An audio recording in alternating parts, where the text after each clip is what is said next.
Hi, I'm Dr. Jim Siebert. It's time for our tropical forecast here on YouTube. Now, there's not a lot that's changed over the last 24 hours.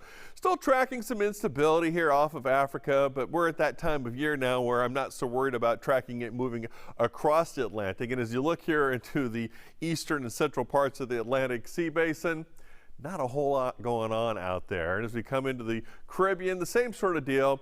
We start looking at this upper level wind pattern taking the instability and showers across the Bahamas and then out into the Atlantic. Very quiet in the Gulf of Mexico, not just the Gulf of Mexico, the good portion of the middle part of the United States right now after that big front came through. So the skies have cleared, nothing happening here. Now we go right back here. Now this was the nor'easter that caused problems along the East Coast earlier in the week, and now that has pushed off. And if you look, I mean, we still got some good circulation here. The question is whether or not it will become a subtropical. It's not going to become a tropical low. I would really doubt that. But if it become more organized. Now, we're taking a bigger picture here.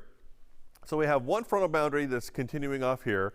We have this frontal boundary that's now coming out behind it. You see this other big area of low pressure. That's the one that brought us the wind in southeast Texas over the last couple of days. And then coming in out of the poles, here comes a really fast-moving upper-level wind that's cold, super cold.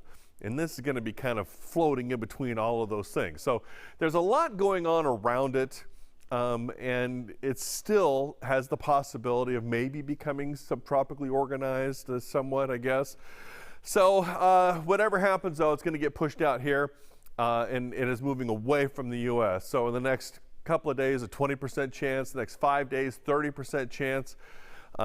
Honestly, at this point, again, I said this yesterday, and my opinion hasn't changed. The question really is whether or not the National Hurricane Center will decide that if they want to name this. Because already this has had winds over 35 miles per hour. It probably still has winds like that now.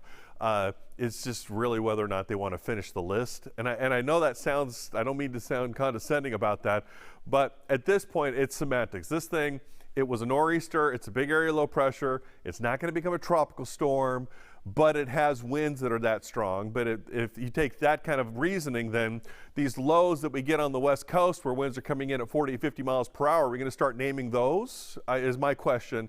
So here it is, Wanda, down here at the bottom. Will we finish the list or not? I think we're going to get the answer within the next 5 days, even though this system is not going to have any impact on the United States of America. So that is our forecast right now. And so in other words, it's really good. We have nothing that's out there as we finish up October, heading into November. And so things are quiet, and I hope it remains that way. We'll see you next time.